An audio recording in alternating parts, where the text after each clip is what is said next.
तो अब हम बात करेंगे the different types of languages. अगर हम बात करते हैं टाइप्स ऑफ लैंग्वेजेस की, तो तीन तरीके की लैंग्वेज होती हैं, लो, मिडिल और हाई, जैसे कि आप देख सकते हैं।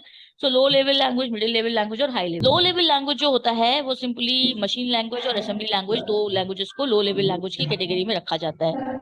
वेर एज जब हम बात करते हैं हाई लेवल लैंग्वेजेस की, तो सभी लैंग्वेजेस जो कि ऑब्जेक्ट ओरिएंटेड प्रोग्रामिंग, मतलब एक टर्मिनोलॉजी होती है, आप कह सकते हैं एक प्रोसेस होता है काम करने का, ऑब्जेक्ट ओरिएंटेड प्रोग्रामिंग। सी लैंग्वेज एक प्रोसीजरल लैंग्वेज है, जबकि ऑब्जेक्ट ओरिएंटेड प्रोग्रामिंग भी बहुत सारी लैंग्वेजेस होती हैं। तो जो लैंग्वेजेस ऊप्स के कॉन्सेप्ट को फॉलो करती है, मतलब ऑब्जेक्ट ओरिएंटेड प्रोग्रामिंग के कॉन्सेप्ट को फॉलो करती है, उनको हम हाई लेवल लैंग्वेज की कैटेगरी में रखते हैं। मैं यहाँ पर इसको लिख देती हूँ एक बार, so it will be more understandable.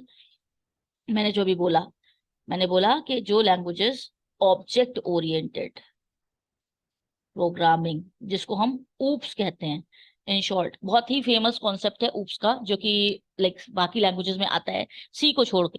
तो जितनी लैंग्वेजेस ऑब्जेक्ट ओरिएंटेड प्रोग्रामिंग के कॉन्सेप्ट्स को फॉलो करती हैं, उनको हम हाई लेवल प्रोग्रामिंग लैंग्वेजेस कहते हैं, जैसे कि C plus plus, Java, Python, Pascal, COBOL, C sharp, PHP, JavaScript, ये सभी हाई लेवल प्रोग्रामिंग लैंग्वेजेस हैं।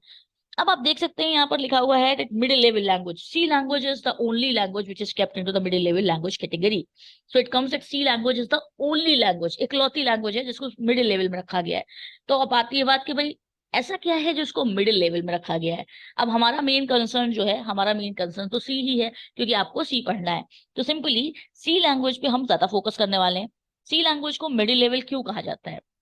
सबसे पहली बात आती है कि जब 1972 में इसको बनाया गया, पहली बात तो C language was developed, you can say, in 1972 at AT and T Bell Labs, okay, by Dennis Richie.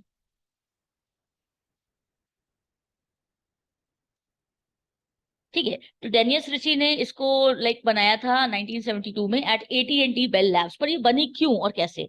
तो जब हम बात करते हैं यूनिक्स ऑपरेटिंग सिस्टम की, जैसे कि लिनक्स होता है, लिनक्स आपने सुना होगा, जैसे विंडोज हमारे पास है वैसे लिनक्स होता है।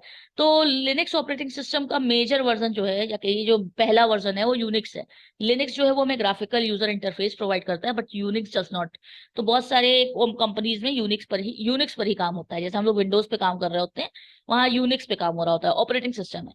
तो उस ऑपरेटिंग सिस्टम को बनाने के लिए जब उन लोगों ने प्लान किया ADT बेल लैब्स में कि उन्हें एक नया ऑपरेटिंग सिस्टम बनाना है, यूनिक्स ऑपरेटिंग सिस्टम, तब उन्हें एक लैंग्वेज की रिक्वायरमेंट थी।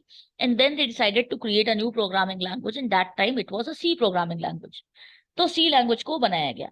अब अगर एक पर्टिकुलर लैंग्वेज इतनी ज्यादा कैपेबल है that it can develop a complete operating system, और डिफरेंट ट्रांसलेटर्स भी जो होते हैं वो सी लैंग्वेज में बने हुए हैं, जैसे कि कंपाइलर वगैरह भी सी में बना हुआ है। तो अगर एक लैंग्वेज इतनी कॉम्प्लेक्सिटीज को हैंडल कर सकती है, that means it can not be kept into the low level language category actually. क्योंकि जो भी लैंग्वेजेस लो लेवल में रखी गई हैं, they are very much machine dependent. और सी लैंग्वेज जो है वो मशीन डिपेंडेंट नहीं है, मतलब machine dependent in the sense उसमें हम कॉम्प्लेक्स प्रोग्राम्स बना सकते हैं। आई एम नॉट सेइंग कि पोर्टेबल है, बहुत हाईली पोर्टेबल है, ऐसा भी नहीं है, बट हाँ, लो लेवल लैंग्वेज जो कि असेंबली लैंग्वेज और मशीन लैंग्वेज है, उनसे कहीं गुना ज्यादा कैपेबिलिटीज सी में होती हैं। तो इसीलिए हम सी को लो में तो नहीं रख सकते। अब आती बात, तो फिर हाई में क्यों नहीं रखा गया? हाई में इसलिए नहीं रखा गया क्योंकि ऑब्जेक्ट ओरिएंटेड प्रोग्रामिंग के कॉन्सेप्ट्स यहाँ पर फॉलो नहीं होते हैं। C language does not follow the object oriented programming concepts, and that is the reason that why C language is not kept into the high level language category. Now it comes, क्योंकि इसमें दोनों की capabilities है, मतलब high level की तरह complex programme बना सकती है, और सिंपली लो लेवल की तरह अंडरस्टैंडेबल है। इस वजह से इसको मिडिल लेवल लैंग्वेज की कैटेगरी में रखा गया है।